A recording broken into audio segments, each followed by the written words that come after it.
Alright, hi, welcome back. In this video, we're going to learn how to export your video. Alright, say for example, you already already edited your video, you add the effects, you enhance the audio, you add music, and you color correct, you color grade, and your video is already completed and done. And now you're ready to create those clips to be a final video. Now it's time to render the video. Now try to think of rendering a video as like an artist drawing in on a paper.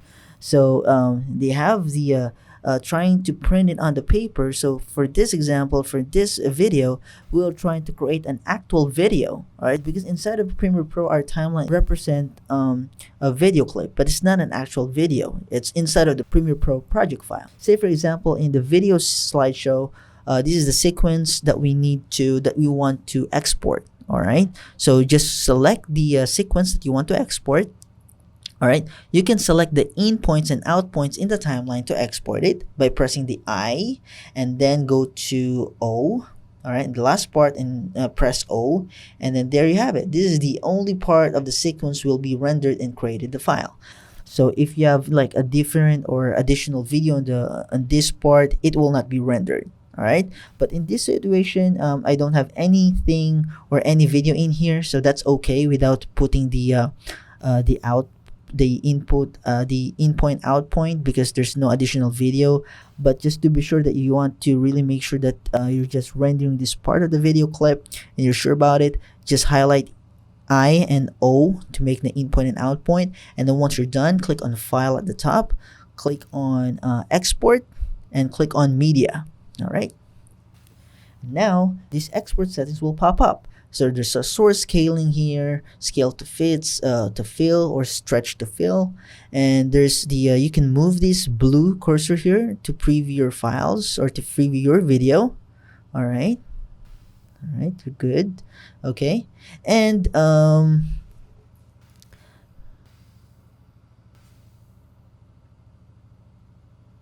alright, so basically what we can do for the format is we click on H.264. So H.264 is an MP4. So H.264 and MP4 is the same. So this is the common format that we use nowadays. Alright. Now for the preset, so I'd like to choose match source or medium bitrate. Okay, because for the high bitrate, it will give you a big file size. All right, but for me, I did not notice any downgrade with the quality when it comes to medium bitrate or high bitrate. But you can try to experiment. You try to export your video clip with high bitrate and export the video clip with medium bitrate, and try to play the video side by side in your computer just to notice the difference if there's any quality loss. All right, but in my end, I don't see any quality loss, and for me, it's a very minimal. It's not even obvious to it's not even obvious for me to see it. All right, but the good thing about medium bitrate is it's giving me a low file size. All right, so for me, it's okay to do a medium bitrate so that it will give me a reasonable file size. So once I upload it to YouTube or to any platform socially, it will not take a very long time. All right, so if you click on high bitrate, say for example, it will give you 27 MB, so it doubles. Say for example, your video clip is long and you have 100 MB or 500 MB, and then you choose to do a high bitrate, so it's more likely to get 1 gigabyte. For me, those unnoticeable quality is not worth it for the file size. All right, but it's really up to you. What's your priority? If that's okay for the high file size with that quality, that's fine. You can go for it. But basically, for me, I'm gonna go for match source medium bitrate. The reason why I do match source is because the file of the video, if you exported the file of the video using the camera and you export it in the Premiere Pro, I would suggest not to make a lot of changes. All right, so it's the rule of thumb for me is if you capture the video in MP4, you edit in MP4, you export it in MP4. So you're not making a lot of changes.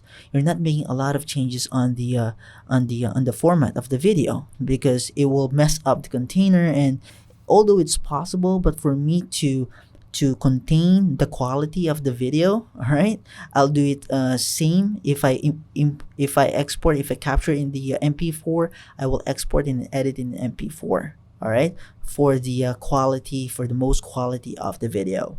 Okay, so for the output name, that is the name of your video clip, and you can choose the folder where you want to save your final video. All right, and you can just save as name. This is the name of your video that you will be rendered. Click on save on that, and then make sure that there's a check on the export video and check on the export audio. All right, because if you did not check on it, the audio will not be out. The audio will not be exported. All right, but in this video, I did not add any video. I did not add any audio, so that's okay. But to make sure that you exported the video and the audio, make sure you check on it. Okay, and for the output, for the source is 1920 to 1080, and the output will be on 1920 to 1080 as well. All right, so we have your effects, video, audio, multiple captions, and publish. You can change those settings, but right, for me, I just click on preset medium bit rate, and that's good to go. Also, on the preset, as you can see, there's Twitter, there's mobile devices, there's Vimeo, there's YouTube, and so on and so forth. There's Facebook. All right, but all right, you can try to, if you're specifically just add it to YouTube, and that's okay. You can choose those presets for specific resolution that you'd like. All right, but for me, I'm going to medium bit rate. Okay, now use maximum render quality. I always check this because it will give render quality. It will give us the maximum render quality, but it will take a little bit more time to render it, but it's okay for me. And the estimated file size is over here. 8 MB is the estimated file size that I'll be creating. All right, so once you're done, click on export, and then this encoding video slideshow right now, estimated time remaining will show up, and then once completed, all right, once completed, you already exported your video. So all you have to do is go to your Finder, and it's all right here, video slideshow MP4. So this is the file that you can upload to YouTube, or this is the file that you share to put it in your USB. This is the actual video file right now that you just created. All right, so you already exported it, and that's how you export a video using Adobe Premiere Pro. Thank you so much for watching, and congratulations for completing this course. You already made it. Good job for you, and I'm so happy that you're still watching in this video. Really appreciate your time and effort in everything, and thank you so much for watching, and I hope to see you in next videos. Bye for now.